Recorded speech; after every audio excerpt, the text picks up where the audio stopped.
Hey guys, Tomboy601, and today we have, I think, one of the best collaboration events we've had in a very long time. So we're going to go through all of the Star Trek stuff that came out because there's some things that are interesting, there's some things that aren't interesting, but I want to cover it all and also tell you how to get the free stuff because for once with one of these collaborations, there's free stuff. So, like, hallelujah. Okay, so first things first, before you do anything, before you buy any crates, you need to head to the missions tab and complete the Galactic Guardian set of missions. If you do this, you're going to get two things. One, you're going to get one free crate from the for the drop, and two, you're going to get Picard, which is one of the commanders, absolutely free. If you do this, it will prevent, or it should help with preventing Picard from being a drop in one of the free crates. So, you definitely want to head and do this first things first before you do anything else. Cool. Get that mission done. Then, once you do that, head into the store because there's actually two crates in the store that you can get for free. One for credits, one for GXP, and those are your free ones.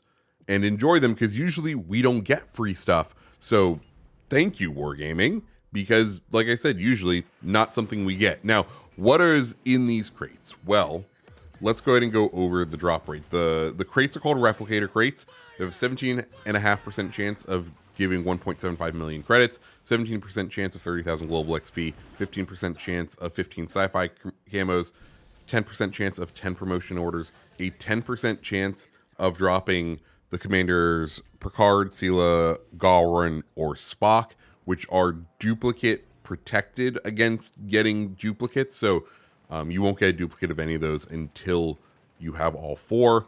Then a 10% chance of getting the skins for either the Akatsuki or the Enterprise.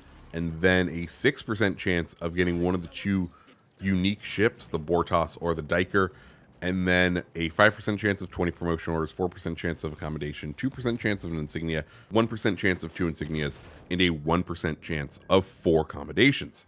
So that's what's in the crates, but you can also outright purchase pretty much any of those things. So let's go ahead and go through the store and talk about each of the unique the ships and as well as the commanders. So first things first, we're going to talk about the Bortus because this might be my favorite thing from the collab. It is a Fiji, but they have gone in and given it 30 millimeters of armor. So it's like a down tier Edinburgh, but at tier 6, which is wild. You do not have smoke, is sort of the what you give up. No smoke, no radar.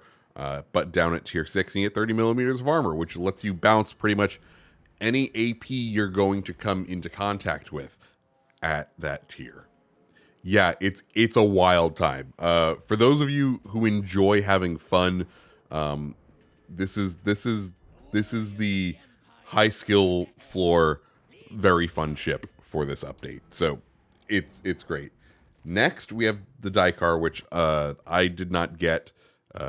But to my understanding, it doesn't have any stat changes other than the fact that it's a Gneisenau for the French, which is a bit weird. But hey, French Gneisenau, that's fun. After that, we have two skins, one for the Akatsuki, which is fine. Like, it's cool. I'll have it on my Akatsuki because I don't have any other cool skin for the Akatsuki, but it's fine. Then we move on to the Enterprise, which, like, I get it. We all love the Enterprise. I'm not 100% in love with this skin. Of course, it is for the campaign ship, so that is nice that we have a campaign ship skin, and they do try to capture the essence of the Enterprise, and I think they do it, but I think the source material and the actual ship are so disparate in geometry that it just doesn't end up looking the way you picture it in your mind's eye. So those are the skins and the ships. Like I said, I think the Bortos is really great. And if you're interested in it, you might want to pick it up because it seems just stupid fun. Okay, now let's get into the commanders. And one other thing I should note is, for once, it feels like in forever, both all of the ships and all of the commanders also available just for straight up purchase. So you don't even have to gamble in the crates in order to get any of these. Once again, this is one of the best collaborations we have seen in a very long time. So first up, we have Picard, who is the free commander that you can get with this collaboration, and he is fine. I think a lot of people, myself included, when this event came out, were hoping that this would make up for the Enterprise, the ship's lack of performance. And he helps, but it doesn't make up for it, because I think the core issue with Enterprise, even after putting on Picard, is just the lack of alpha damage in the Citadel strikes. Because they're AP bombs, you have to rely on that. And even with Picard's unique trait, which is to help with bomb dispersion for the dive bombers, he still doesn't help overall. But hey, at least we have an AP focused bomber commander now for the Americans, so we'll take the victories where we can get them, especially because he's free. Then we get on to Spock, and Spock is an interesting one. I think he's simultaneously great and terrible all at once. He's a secondary focused French battleship commander, and he's a brawling commander, but he doesn't have fight fire with fire. And that becomes so evident so quickly when you're catching so many fires with this thing. Even when you're not running flammable cannoneer, which, like, if you're running flammable cannoneer, you're going to get a lot of fires. But even when I wasn't running flammable cannoneer, I was getting so many fires, and the distinct lack of the fight fire with fire skill made it abundantly clear just how necessary that is in today's meta. He does have will to rebuild, which people would have loved, but I just don't think he performs. He's both great and wonderful, and I definitely had fun with him on Flanders, but I don't think he's one that I'll be bringing out a bunch. His unique skill is called Fascinating. Each main battery shell hit increases your secondary's damage and shell grouping for the secondary battery when shooting at that ship, which is like is a fun thing. Is a fun little like quirk or gimmick. Just that, remember, you're in a battleship, so it's not like you're hitting a bunch of main battery hits to really buff up these damage numbers. So, your mileage may vary. Then we have Commander Garin. He is confused. Aren't all Klingons?